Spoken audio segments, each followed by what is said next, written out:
Guest has arrived, and I request Honorable Minister of State, Independent Charge for Petroleum and Natural Gas, and Secretary Petroleum and Natural Gas to kindly grace the dais. I also request Chairman Indian Oil, Director Planning and Business Development Indian Oil, and Director Oil and Gas PwC to join the dignitaries on the dais. Our chief guest of this function, Shri Dharmendra Pradhan, is now on the dais, along with Secretary Petroleum and Natural Gas.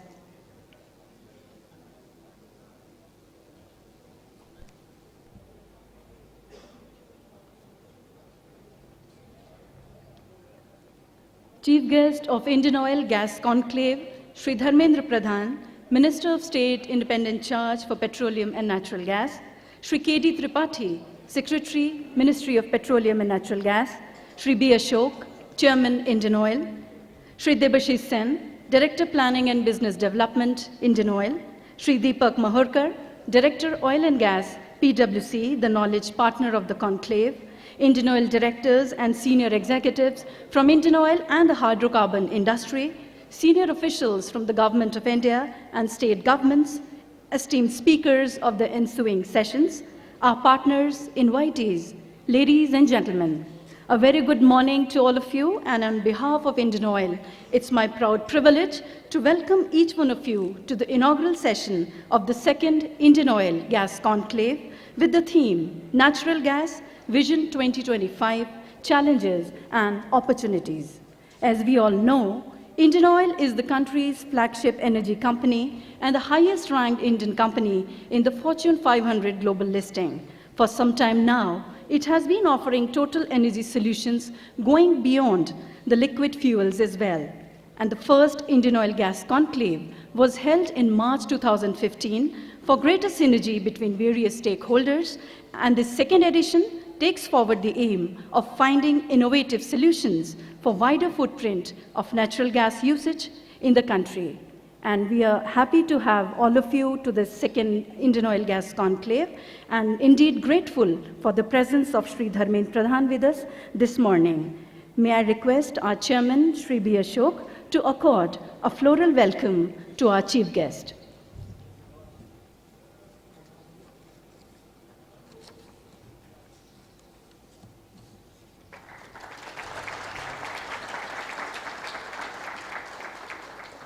We also have with us Shri K.D. Tripathi, Secretary Petroleum and Natural Gas, and once again I request Chairman Indian Oil to welcome him with a bouquet.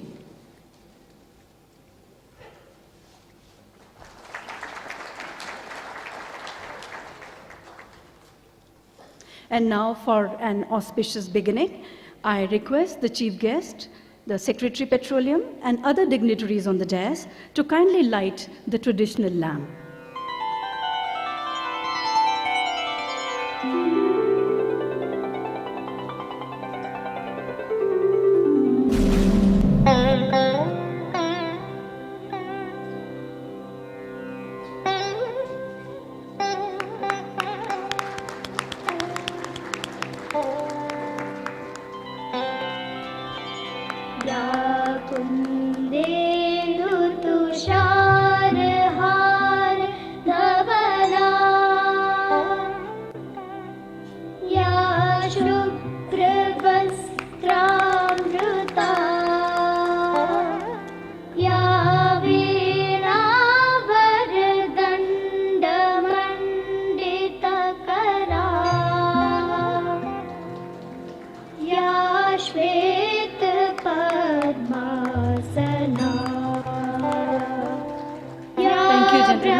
May this auspicious light be the harbinger of greater knowledge, wisdom, well-being, and prosperity for one and all. And let us now view a short theme film that will serve as a backgrounder to the conclave and the sessions through the day.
And after this short introduction to the conclave, I now request Director Planning and Business Development, IndianOil, Shri Debashish Sen, to formally welcome the august gathering and the dignitaries. So.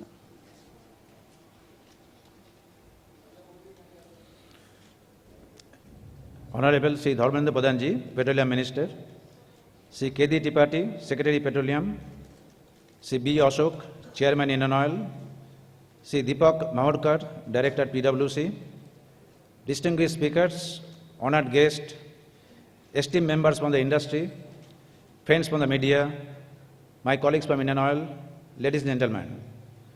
Good morning and hearty welcome to the second edition of Gas Conclave with the theme Natural Gas, Vision 2025, Challenges and Opportunities.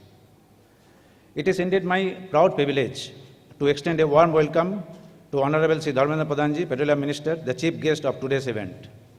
Sir, your presence and your words would serve as a guidance and inspiration to all our endeavor.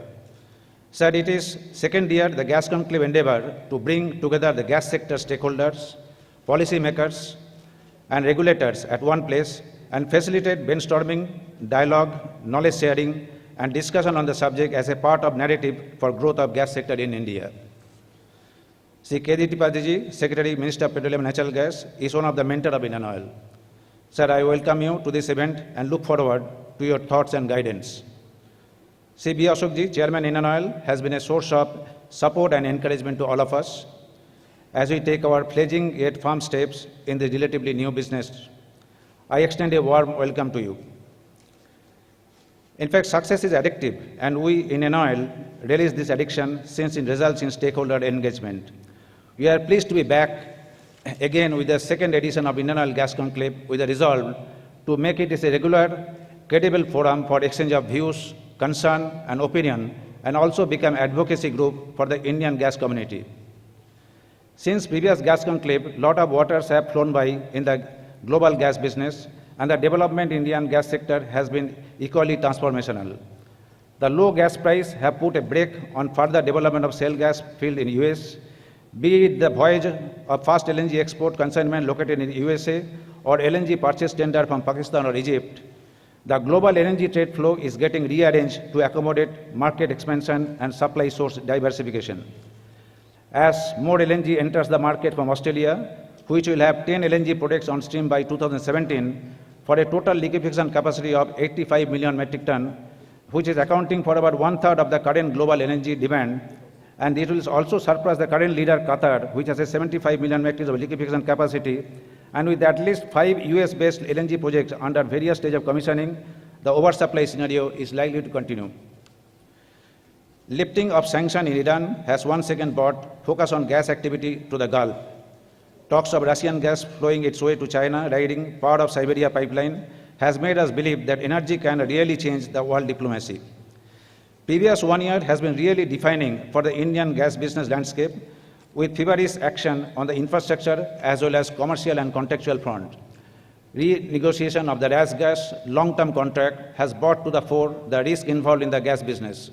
Some risk mitigation is also available in the Gorgon contract. What is more remarkable is the fact that the stakeholders are ready to bend rules to mitigate the pains in the value chain. Increased handling of the LNG at Dhabol regasification terminal and efforts of PLL to utilize its Kochi asset has enhanced utility of existing capacity. Authorization of the new pipelines and the bids for new CGD geographical areas are expanding natural gas markets in India. Development of new gas terminal aggregating to over 31 million metric ton on the east as well as west coast angles soils for the expansion of the gas business in India. Tapi also seems to be a possibility now. Gas pooling in fertilizer and power sector has also unlocked new demands. Evidently, number of variables in the gas business are expanding day by day, adding to the complexity and hence risk of the gas business. The projection of the demand number to reach 746 MMSCMD by 2039 and the current supply deficit of 127 MMSCMD slated to grow proportionally. There, without doubt, exists huge growth potential in the Indian gas sector. However, growth of the sector in India will depend upon how does this potential fans out and also how well we manage this risk. Accordingly, the theme of today's conclave aptly places the futuristic aspect of this perspective. The deliberation focused on three major aspects of gas business: demand supply, infrastructure, and regulation and policies. To top it up, the panel discussion will also enlighten the opportunities and challenges in the Indian gas business. The current model of conceiving projects with pass-through risk methodology is typical of the gas sector since nascent stage. But to my mind, gas infrastructure, being more than 50 years old, has matured adequately, and a suitable market forces model or some other mechanism need to be evolved to mitigate the risk of every stakeholder in the Indian value chain. Gas marketing company like IndianOil have operating on asset-light model, survive on wafer-thin margin, with margin of every molecule of gas sales being a meager 1/6 of the C/P liability, or even less than 1/5 of the regas charge liability. If we go further back in the value chain, then for a typical LNG contract for USA, the use or pay risk of the pipeline utilization, liquefaction, and the shipping also piles up on the imported gas. Add to the liability of imbalance as per the newly implemented access code, and the entire risk profile becomes simply unworkable. Even for customer, the liability becomes retrospective and hence likely to be non-recoverable from the market. I would hope that today's deliberation shall dwell upon this issue and identify measures that will reduce pains in the imported gas sales and utilization sector. Though forecasters are refraining from giving definitive prescription, but the future LNG, at least for the next 10 years, looks set to be buyer's market, which will keep price lower than what we saw in the past. Accordingly, in the mid-term period, is set to continue the smile on our faces. Driven by the imperative of mitigating losses on account of mitigation of liquid fuel customer to gas, IndianOil considered share in this growth potential is logical and is set to bring a new paradigm where customers' delights are upheld. IndianOil has a legacy of serving customers on equitable terms, and the same is being pressed into gas business as well to win the hearts of the customer. We would accordingly be ready to mentor reforms process in the sector to ensure flexible terms to the customer. IndianOil as an organization is committed to the growth in the gas sector. The natural gas business vertical have now become as an integral part of our core business as we continue to expand in this space. With the market share of 30% in the regasified LNG segment, IndianOil is the second largest in a non-APM gas sector in India. Our focus is on developing gas infrastructure, which is at the core of gas sector development. The year has been significantly successful for IndianOil. IndianOil started importing its own cargo. Work has also started for setting up Ennore terminal. IndianOil has also won authorization for developing Ennore to Tuticorin pipeline. We have booked regas capacity equivalent to about 4 million metric ton, and further negotiation is in progress. We aim to triple our volume from here in the next 5 years. At the end, I would like to say that IndianOil has always stood for all the moves for development in the gas sector. We stand for the customer right and offer ethical and equitable terms to the customer. Today's platform is another endeavor where we aim at finding universally acceptable solution which could be integrated into our business philosophy. I would once again extend warm welcome to our Honorable Minister, Petroleum Minister, Sri Dharmendra Pradhan ji, Sri K.D. Tripathi ji, Secretary of Petroleum, and Sri B. Ashok ji, Chairman IndianOil. I also welcome our esteemed speakers, panelists, session chairs, and media person and other invited guests. I would specifically like to mention the sponsors who have committed their resources for making this event a grand success. Thank you very much.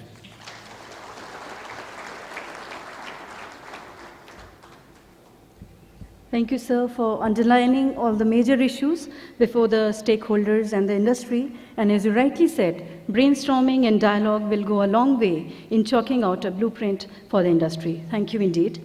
Natural gas, as we know, is widely regarded to be the future premier fuel for its energy value and its eco-friendly attributes. IndianOil, having positioned itself as the energy of India, has a vision to create a significant presence in the entire value chain of natural gas. And with this context, I now request Sri B. Ashok, Chairman IndianOil, to address the conclave.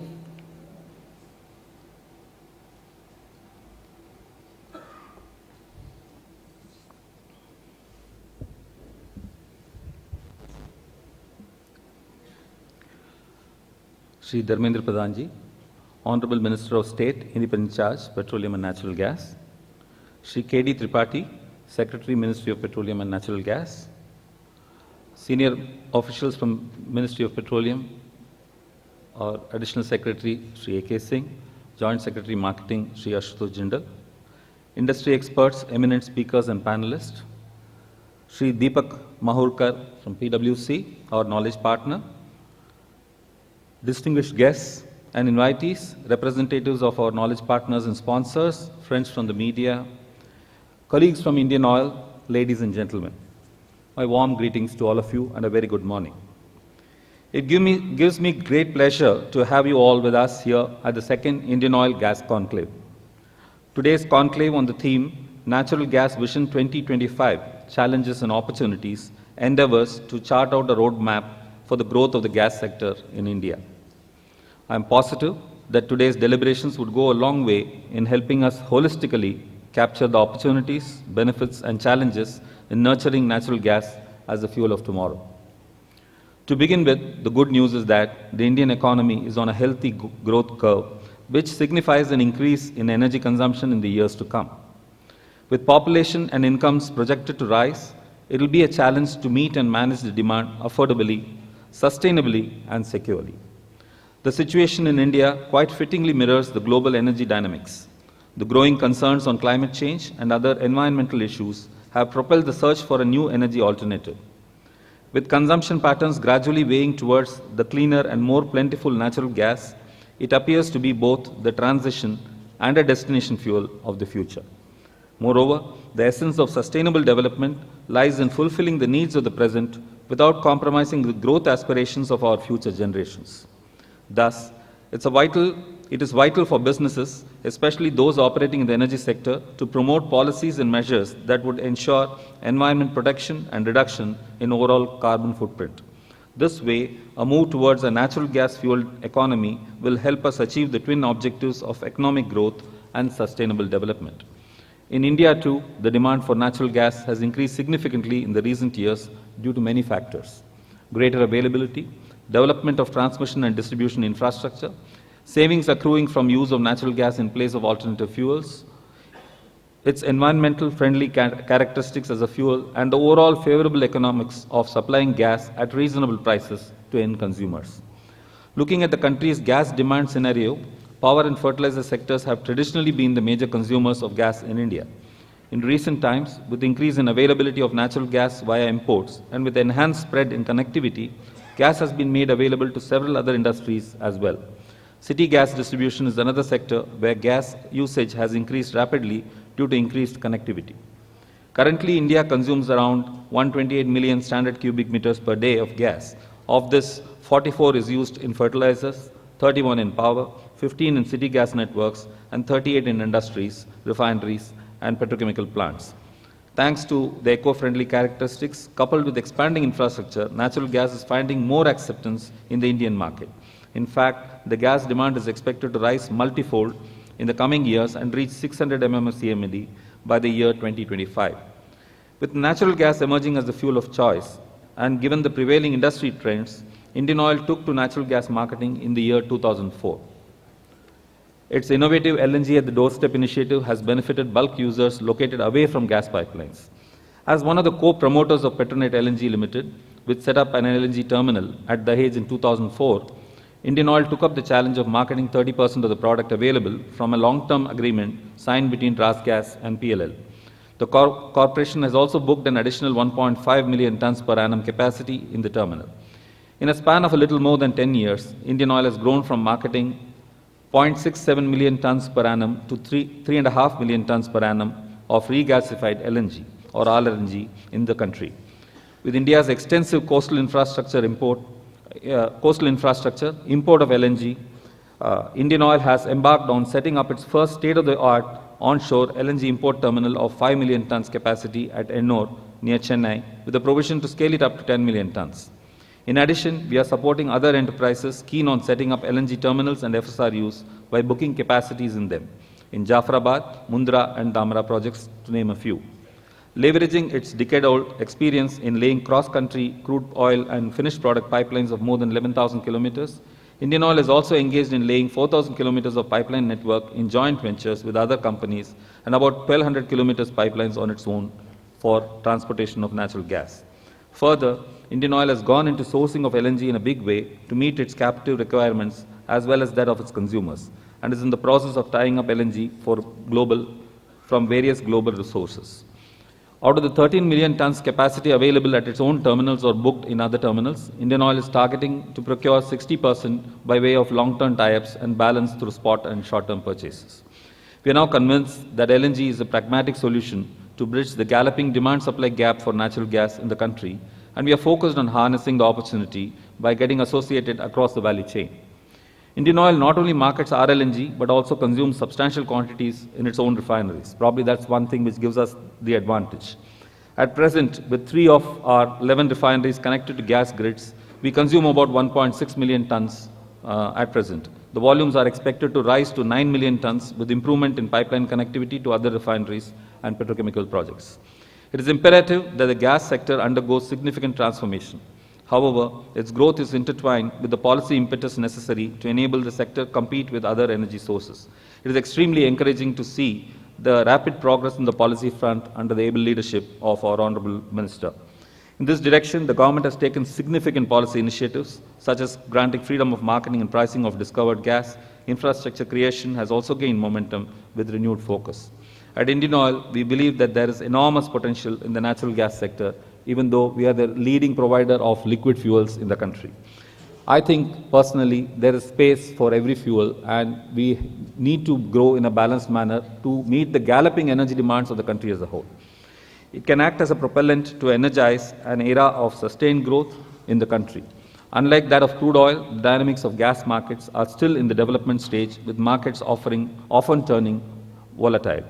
Providing value to the stakeholders while at the same time fulfilling the objective of providing access to clean fuels at affordable prices to the masses is a challenge we face today. A collective approach will help synergize the efforts and fulfill the broad objectives at the national level.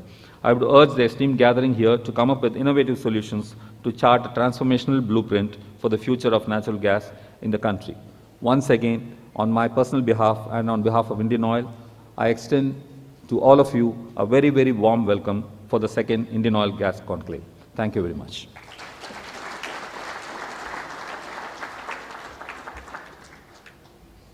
Thank you so much, sir, for flagging all the pertinent issues before the industry and also taking us through the progressive journey of Indian Oil in the sphere of gas marketing and transportation. Thank you indeed. And now we are delighted to have with us Sri Kapil Dev Tripathi, Secretary, Ministry of Petroleum and Natural Gas, with us this morning.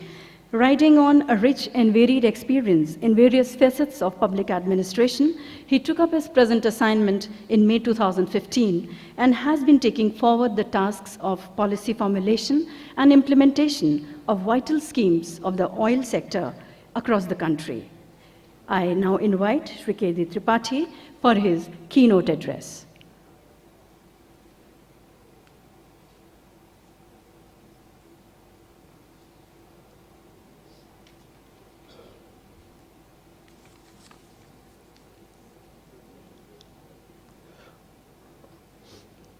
Honorable Minister of Petroleum and Natural Gas, Shri B. Ashok, Chairman IOC, the Director Business Development IOC, Shri Mahurkar from PwC, distinguished guests, colleagues from the Ministry, senior executives from oil and gas sector, experts, ladies and gentlemen, it gives me immense pleasure to be here today at the second Indian Oil Gas Conclave, which is being attended by eminent professionals from oil and gas industry.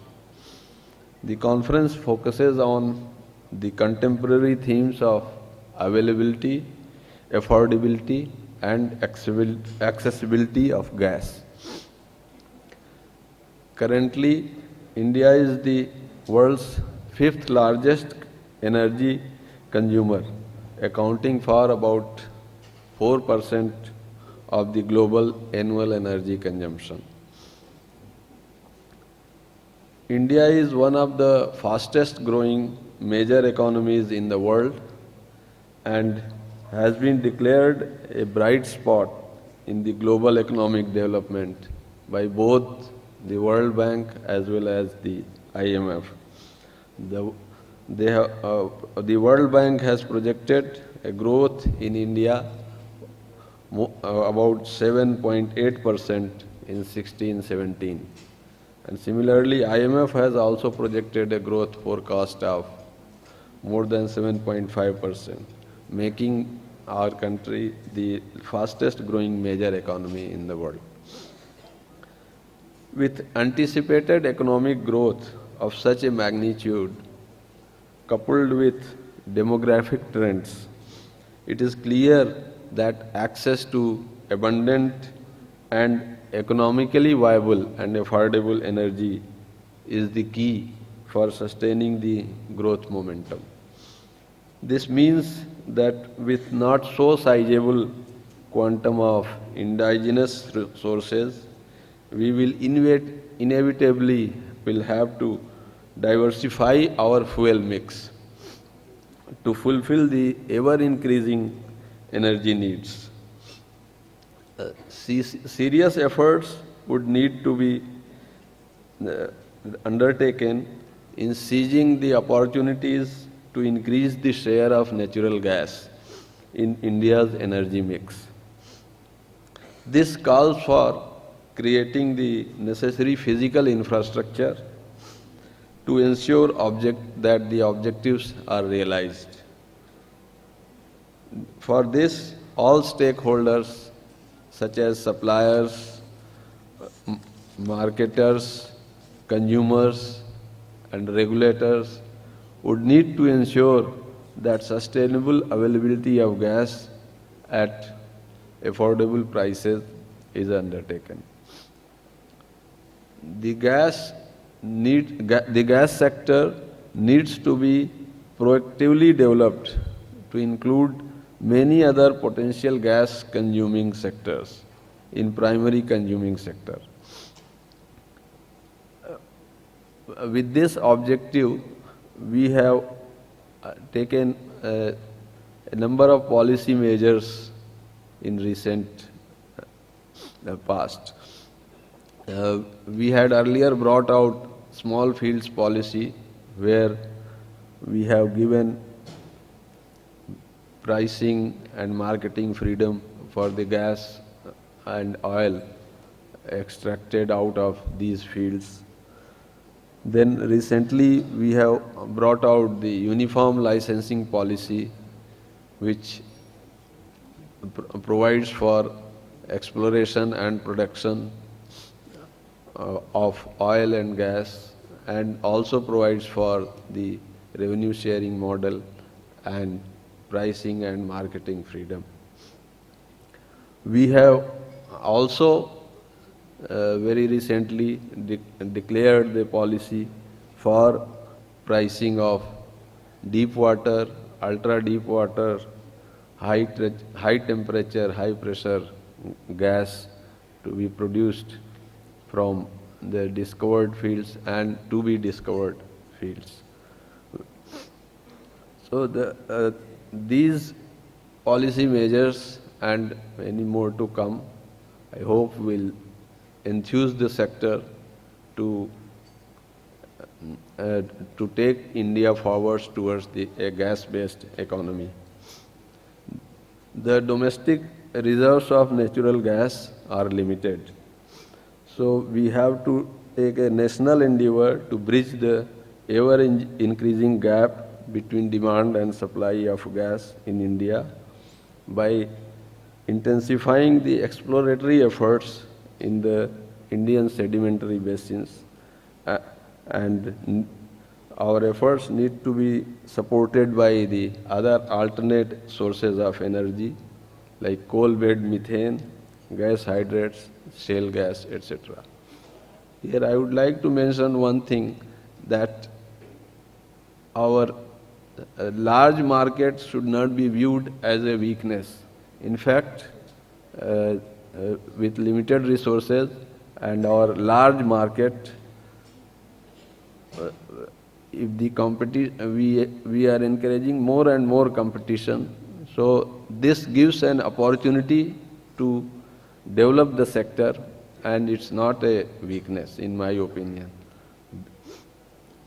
Therefore, we need the concentrated efforts and from all the experts, from all the stakeholders, producers, consumers, to move forward towards a gas economy in this country. I appeal to the distinguished audience present here to spare no effort to find solutions which are affordable and acceptable. I am sure that the gas sector community present here would deliberate and innovate the ways and means of finding solutions to the growth of this sector. I wish all success to the conclave. Thank you.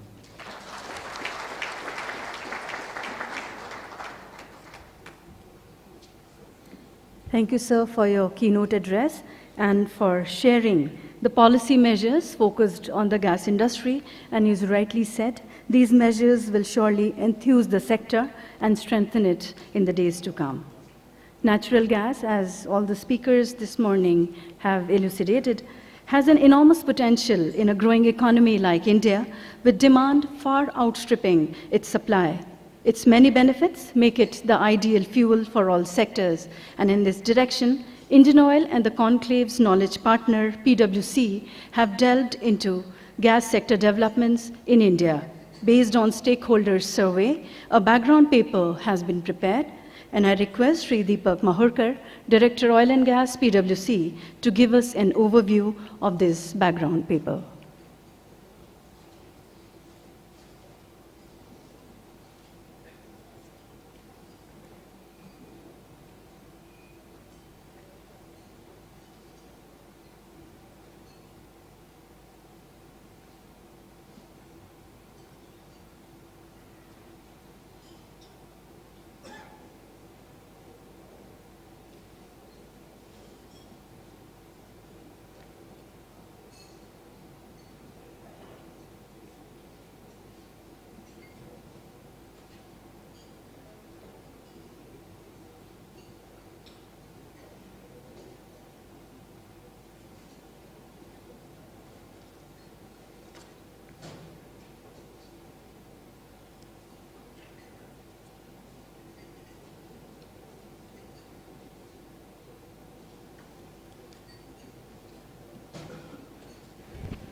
Very good morning to all of you. Honorable Minister of State for Petroleum and Natural Gas, Shri Pradhan, respected Secretary Petroleum, Shri Tripathi, Chairman Indian Oil Corporation, Mr. Ashok, Director Business Development, Indian Oil, Mr. Sen, senior government officials, senior industry functionaries, experts, analysts, media, ladies and gentlemen. The second gas conclave of Indian Oil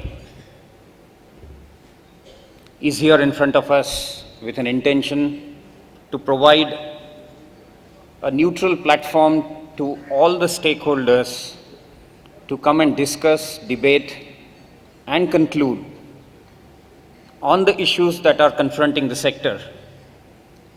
And in that direction, the organizers of this conference, Indian Oil Corporation, have structured the agenda of this conference in such a manner that each of our confronting issues are coming to the fore, getting debated, are provided voice to, and concluded in a manner. At the time when this conference was being put together, Indian Oil and PwC were structuring the agenda for this conference and decided to get even the voice of stakeholders into this structuring of agenda. With that point in mind, it was conceived that we should go back to none less than the stakeholders to ask as to what is their point of view with respect to what's going to be in the sector and what's expected out of all of us. And therefore, we decided to launch a survey, and the results of that survey are here in front of us today in the form of a publication. And not only is that publication going to be providing you point of views of various stakeholders along with rest of the analysis, it is also going to provide a background to each of the sections of this conference. And with that background, with those points of views of the stakeholder, the panelists of this conference from various corners will get an opportunity to debate and conclude on those issues. This survey was very interesting. This survey was most importantly anonymous. All the respondents who came out with response to the survey, their names are confidential, their responses are confidential, and their responses statistically and in terms of points of views analyzed are presented in this publication in the form of a neutral analysis. The second important feature of this survey is that this survey is an independent one. It has government officials, public sector undertaking, private sector undertaking, consumers, analysts, media participating in it. This survey provides an input for the deliberations for each of the section, and therefore the survey has also been structured in such a manner that all the stakeholders have an opportunity to provide their point of view on all the sections of this particular conference and provide an input to the panelists which are going to come onto the dais. This survey also has a feature of having touched all the value segments of gas sector. It covers the consumer, it covers the infrastructure, it covers sourcing, it covers the upstream as well as the downstream sectors of the sector. And therefore, it becomes a holistic survey and which will make material impact on today's conference proceedings. Most importantly, the objective of this survey is to provide inputs to policy formulation. And on behalf of IndianOil and PricewaterhouseCoopers, I promise that this proceedings of the conference will be captured in the most scientific manner and analyzed with respect to policy requests that we provide through IndianOil to the policymakers. There was another feature very interesting out of this. When we launched this survey, which lasted for 14 days, the budget was yet to be announced, and we knew this because the time was running short for this conference. The unexpected gas policy and the policy with respect to pricing of gas in frontier deepwater gas areas wasn't even expected. And under such circumstances, this survey speaks a lot about the independent views of the stakeholders. And I must, with pride, say that some of the concerns which have been voiced by the stakeholders during this survey have substantially been even addressed in the recent policy promulgations made. Respected Secretary Petroleum did mention during his speech that he wants to have a view from the stakeholders. It is available through the proceedings of this conference as well as this survey. The response was substantial, and I picked up some of the important and key points which are going to be debated in today's conference, sir. One of the most important one is all that is going to happen in this sector will mean what to this economy in the end. We have a strong energy efficiency program in front of us. We have possibilities and policy features, options available for us to choose from to decide what's going to be the energy mix of this country. We also have the constraints to confront us with respect to infrastructure, pricing, availability, and maybe even the geographics of this country. Given all that, one of the recent reports did talk about the constraints that Indian gas sector has with respect to achievement of quantum of share that it has in the energy's future of India. By 2040, the report said that it will be 8%. Many of us became a little nervous looking at it because our ambitions in many of our past energy economic analysis have been projected with respect to 10, 15, and maybe even more percentage of energy basket that we have. We went back to the stakeholders, and this survey has given us a very strong feedback, and it has got various connotations with respect to this. Some of the respondents have also given detailed comments to our survey. Just about the survey, the respondents have said, about 25% of the respondents have said that yes, it will be just about 8%. More than 50% of the respondents have said, no, it will not be just 8%, it has good potential to reach 15%, and others have said that it will even go past. The analysis carried out on the basis of the stakeholder inputs are very, very interesting. One important fact is that if India manages to about 15% in 2040 with respect to the projections of energy consumptions with the same report that have been done, we would have achieved about 4.2% cumulative annual growth in just the gas sector, which is very strong and as compared to any of the developing countries in this particular period, we would be enhancing our gas sector consumptions very, very high. And that will be the strongest growth that we'll have. While that is a great impetus for us to work with that motivation to achieve 15%, we would also challenge in today's discussions all the panelists as to how is this going to be possible and can we even exceed that. Another important one was, should the carrier come up first or the consumption, that is the commodity should come up late? Which means, should we lay pipeline, should we have LNG terminals, etc. laid first? Or should the gas be made available, contracts be available, domestic gas be discovered first? This is a very important debate that has been had in all Western and developing economies. And the answers or whatever proof of these economies have been different. In India sector, what we are getting to here is that about 2/3 of the stakeholders who have responded to the survey feel that the infrastructure should lead the commodity survey. Which basically means that somebody, some stakeholder will have to stick the neck out and talk about infrastructure creation, the commodity will automatically follow. Consumption is here. This is one of the markets where demand is existing, and therefore this is an appeal to the infrastructure creators and the policymakers from the stakeholders who have responded to the survey that we should try and get the infrastructure first and the commodity will immediately follow. We will take this up for discussions in the panels, but the third and the last of the questions which has got an interesting response, if I may present in front of the August Guardians, is Indian government in the last budget presented a policy probability of having PPP and viability gap funding for gas infrastructure and specifically for pipelines. There are initiatives afoot in this direction. Decisions are yet to be taken majorly in favor of any gas pipelines to be specifically funded in VGF. But from the respondents' perspective, this has become an important aspect that at any time when the investor is hesitant to invest in India, there is one major question which is looming in front of them is that of consumption and occupancies of pipelines. The last question that I presented in front of you also said that the infrastructure should lead and the commodity will automatically follow because there is a demand existing here with the status of the gas markets that are seen today and near future.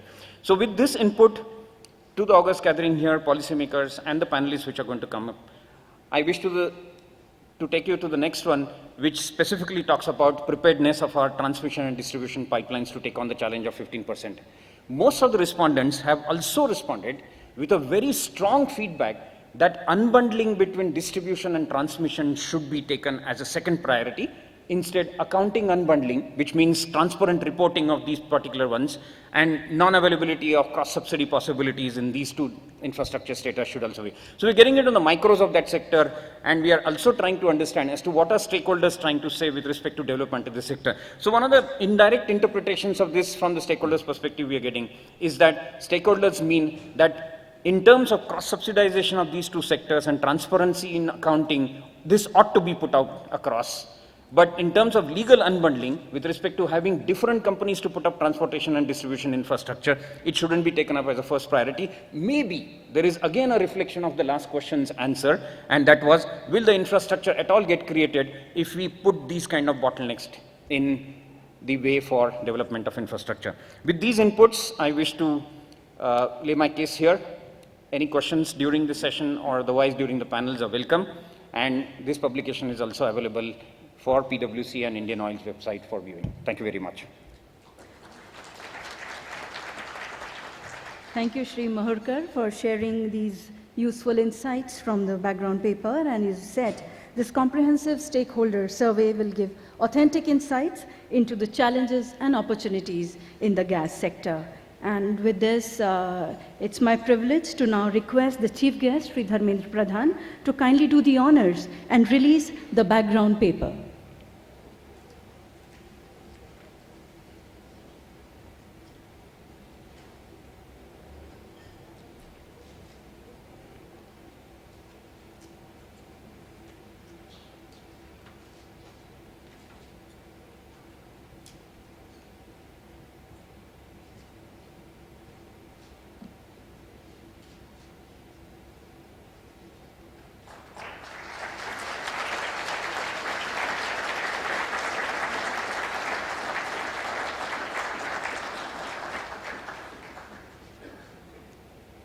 Thank you so much. Ladies and gentlemen, we are indeed honored to have the presence of Shri Dharmendra Pradhan in our midst as the chief guest of this gas conclave. Helming the vital Petroleum and Natural Gas Ministry, Shri Pradhan has been effectively taking on the challenges before the strategic oil sector in the country, balancing the needs of the masses as well as the oil industry. In a short span, his dynamic vision has led to several path-breaking initiatives in the hydrocarbon sector. And with these words, I invite Shri Dharmendra Pradhan to deliver the inaugural address.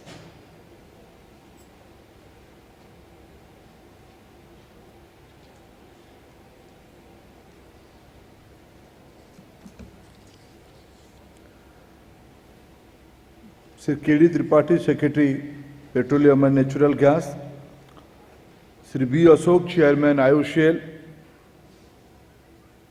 Sri D. Sen, Director, Planning and Business Development, IOCL, knowledge partner of this gas conference, Sri Deepak Mahurkar from PwC, heads and board members of leading organizations from energy sector, friends from media, ladies and gentlemen.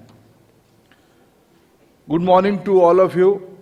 It gives me immense pleasure to be present with all of you here today at second Oil and Gas Conclave. Friends, I wish this second gas conclave should achieve its end. This is a new era we are beginning. My compliments to organizer to choose this topic, to bring this topic to the public domain in form of a conference. This is one of the priority of Honorable Prime Minister Narendra Modi ji. If I begin my interaction, begin to spell out my idea on this topic, if I put the energy basket of, compare the energy basket of India and world, when world is depending 30% on coal, we are depending around 53% on coal for our energy requirement. When world is depending 34% on oil, we are depending around 31% on oil. Friends, when world is depending 24% on gas, India is only depending on 7%. And renewable energy, when world is depending on 16%, India is depending on 9%. Friends, we have a Prime Minister, when he was looking after a state, he had two fasts in his state. What are they? In the renewable energy, in the recent past, when we are talking about 175 gigawatt of renewable energy, the beginning of that whole story starts from Gujarat. He is a pioneer of renewable energy movement in India in recent past, we can say. If we compare, if we analyze the energy basket of Gujarat,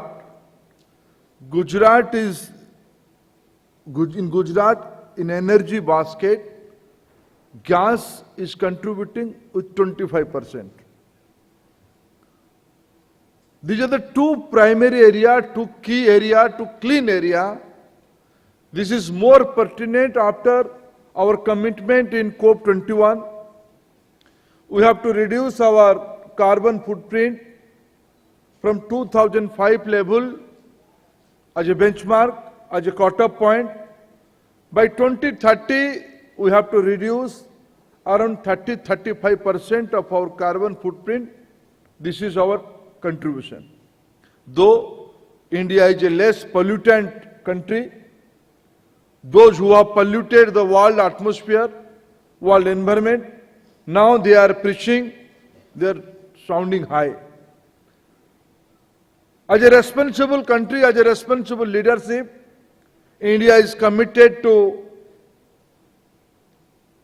this kind of reduction by next few years. With this background, with this reality, this is a very challenging task in front all of us, how to achieve that.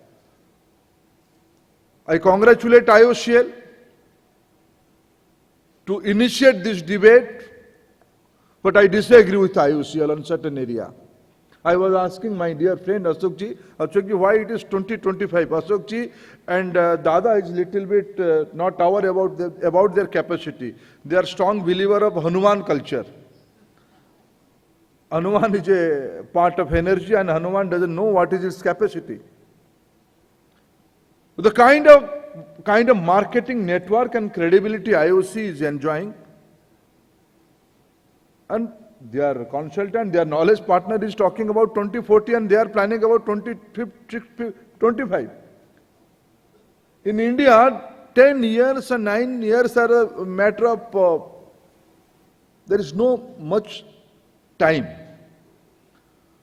We must have to plan 2040 beyond.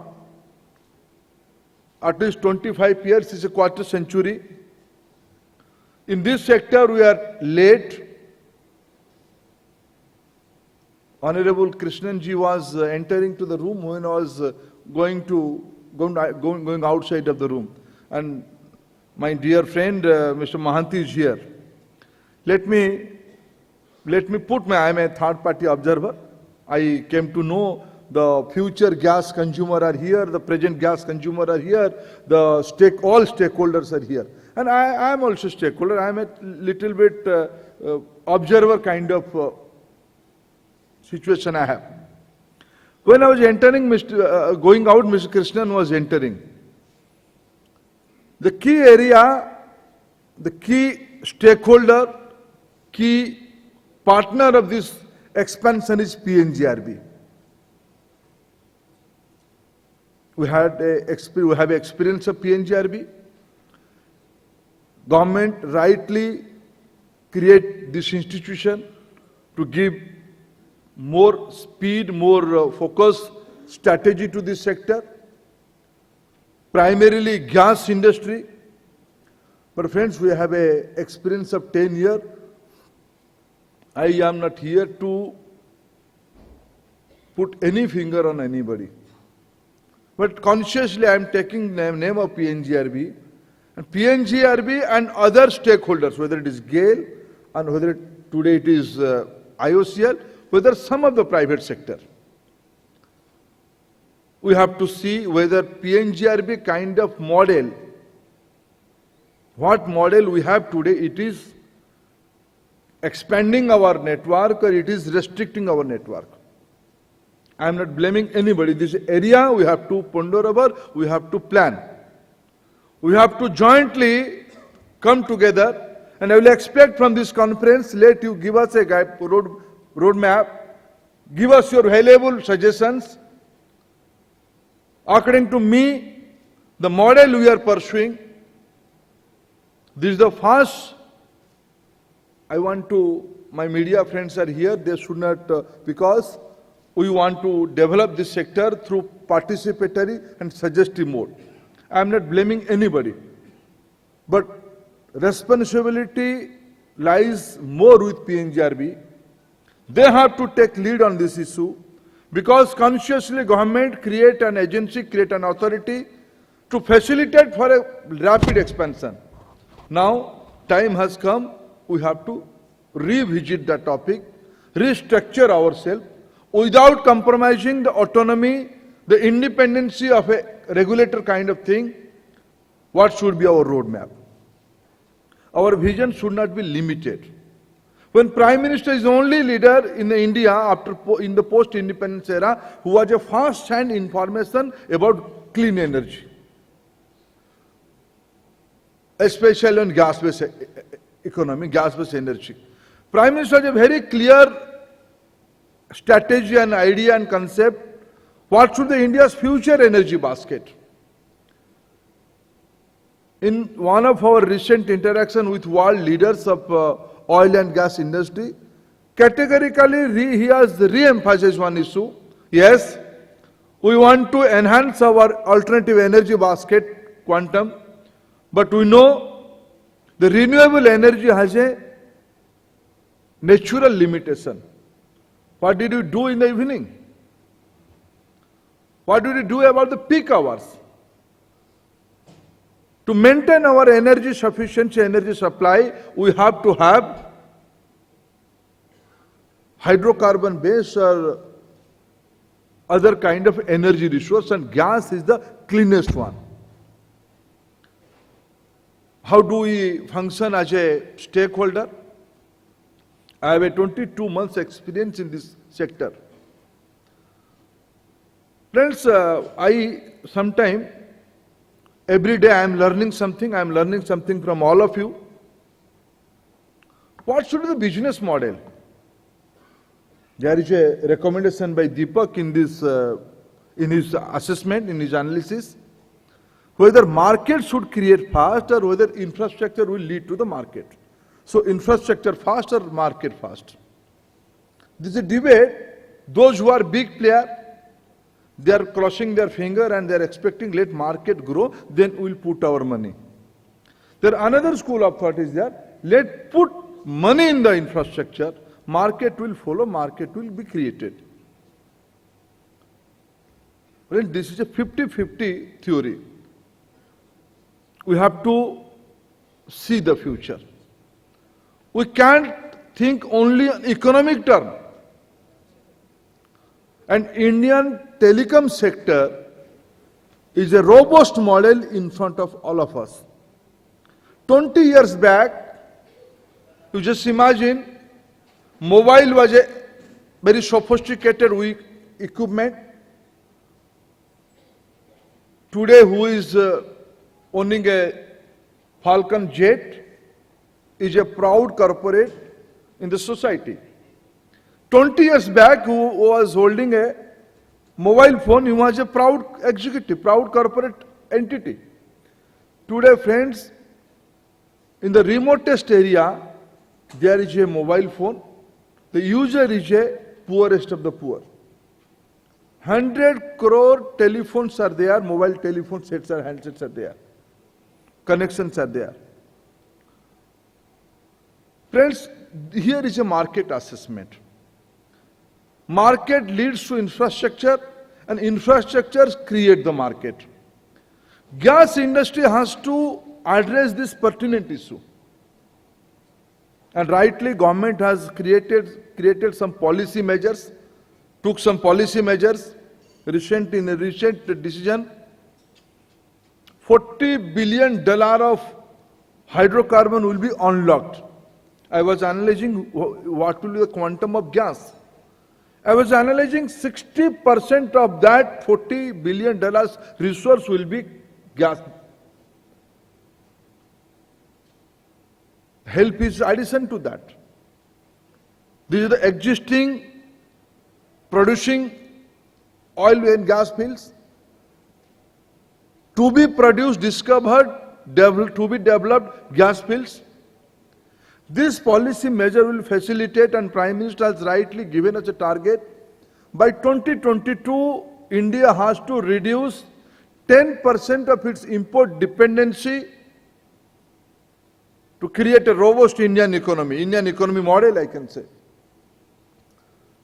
Parents, with full responsibility, today I am confident by 2022, our sector is ready to reduce the 10% import dependency. We are taking some strategy. Our stakeholders are working, whether it is public sector or private sector or any regulatory agency and semi-regulatory agency. We all are working together. We are confident by next 6 years, we will be reducing our import dependency by 10%, and of that 10%, 5% and 50% of our reduction strategy will come from and replaced by gas production. Friends, very rapidly, LNG is emerging as a world commodity, starting from Gorgon to British Columbia. India's overseas equity is increasing. If I look into, I analyze some of my recent past investment, already invested or to be investment will be there. If I'm analyzing, what are they, whether they are gas or whether they are oil.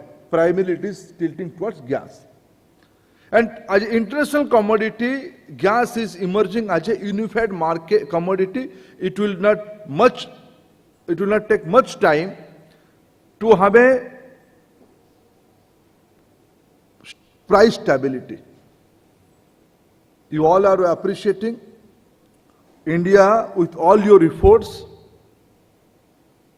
If stakeholder would not have been party to that aggressive decision, today we could not have achieved the price reduction in Qatar. Well, nobody can ignore the India's market. Nobody can ignore the India's growth story. India is the highest energy consuming, the highest growth rate of energy consumption is in India. Still, India is a low per capita energy consuming country. In the challenging economy, in this kind of recession the world is facing, everybody is eyeing towards Indian market. Friends, without any energy security, no development can plan. So, gas is the future energy of the Indian economy. Government is taking lot of policy initiative. Some of the policy initiative I have mentioned. In East Coast, today is a very important day for gas economy. One of the premier pipeline, to be premier pipeline, in the eastern coast, the bid will be opened today by PNJRB. Today is the D-Day. It's a very apt day for today. IOC is building, enhancing its LNG terminaling capacity. Now, government's focus is on eastern part of the country. My Prime Minister has a very clear vision. Unless until we handhold the eastern part of the country, there can be a balanced growth in the Indian economy. That is the primary reason we are reviving the much awaited Jagdishpur-Haldia pipeline. We are concentrating on the Paradip-Surat pipeline. In eastern India, there are every possibility of huge CBM deposit. Eastern India is full of coal. Now we know with 22 months effort, the coal scarcity condition is now turned to a coal surplus situation. What did you do about this thermal coal? The world is pressurizing and the world is looking towards each other. Who is going to reduce its coal-based power plants? So friends, this is a reality. In future, though for the affordability point of view, we have to produce coal-based energy. But India in a policy level, we are very much focused on planning how to develop. Somebody told me China is producing syngas out of 700 million ton of coal. Friends, in eastern India, after this kind of policy reform, more LNG will be coming. Natural gas will be coming to the eastern, any landfall area. There will be abundance of CBM and there will be abundant gas in future from coal to gas technology, CTG or CTL. And we are focusing on coal to gas. Eastern India is the focus area of this kind of multi-gas energy. And let me share another information with you. There is a debate going on, there is a model we are planning in ministry. Ministry is only suggesting, and PSUs are planning to create one startup fund for oil and gas industry. Let us plan big consumer are an answer, but small consumer. And everybody is agreeing, LNG is one among the cheapest resource, the cheapest energy and cheapest fuel in comparison to diesel.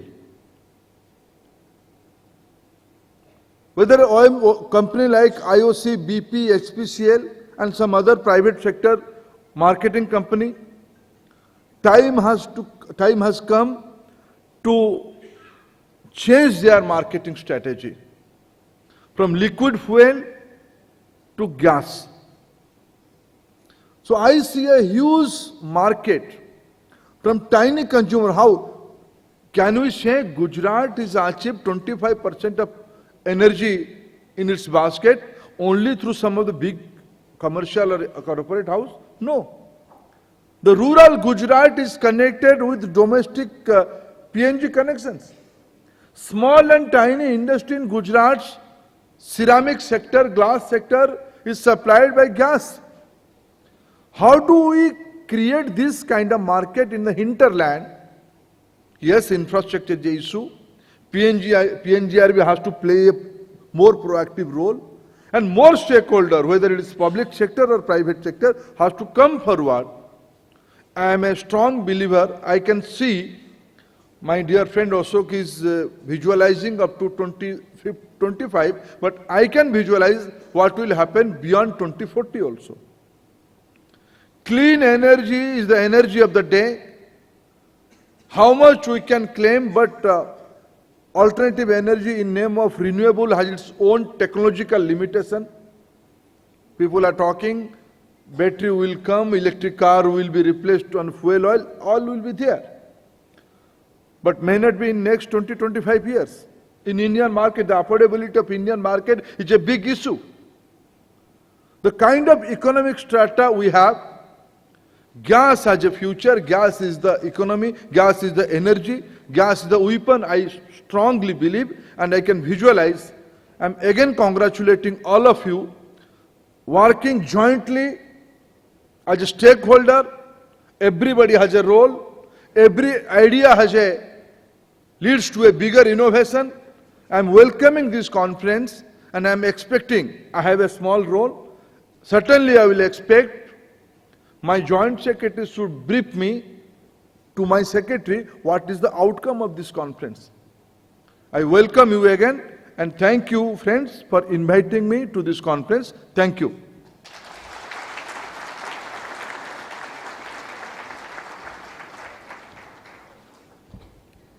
Thank you so much, sir, for giving us the larger picture and raising some very pertinent issues which need to be deliberated by all the stakeholders. And I'm sure to be in step with the pragmatic and progressive vision of the government, the sector will be able to gain strength and agility quickly and achieve its target. Thank you indeed for this energetic inaugural address, sir. And now, as we move to the last leg of this program, I request Chairman IndianOil to present a token of our gratitude to the Chief Guest, Shri Dharmendra Pradhan, for his august presence, gracious guidance, and motivating words.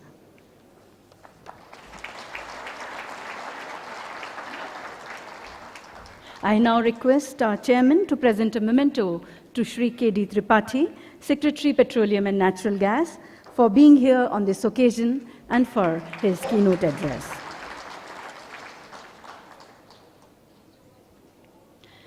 As we come to the close of this inaugural session of IndianOil Gas Conclave, I express our gratitude to Shri Dharmendra Pradhan, Honorable Minister of State, Independent Charge, Petroleum and Natural Gas, for his august presence among us, and for sharing with us various initiatives taken by the government and also the key areas where further policy interventions are underway.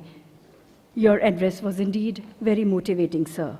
Heartfelt thanks to Shri K.D. Tripathi, Secretary, Ministry of Petroleum and Natural Gas, for sharing his thoughts with all the august gathering here and for his keynote address. Chairman Indian Oil, Shri B. Ashok, has been a source of constant guidance and stewardship, while Director Planning and Business Development, Shri D. Sen, has been a great motivation for this conclave. We also thank Shri Deepak Mahurkar and his team at PwC for their valuable inputs and support. Last but not the least, I thank all the participants, our partners and sponsors, speakers, our media friends, and invitees for being here today. We hope fruitful deliberations and outcomes over the day will benefit the entire industry in the days to come. And with this, we conclude the inaugural session of Indian Oil Gas Conclave. Thank you all for being here. Have a fruitful day ahead. Thank you very much.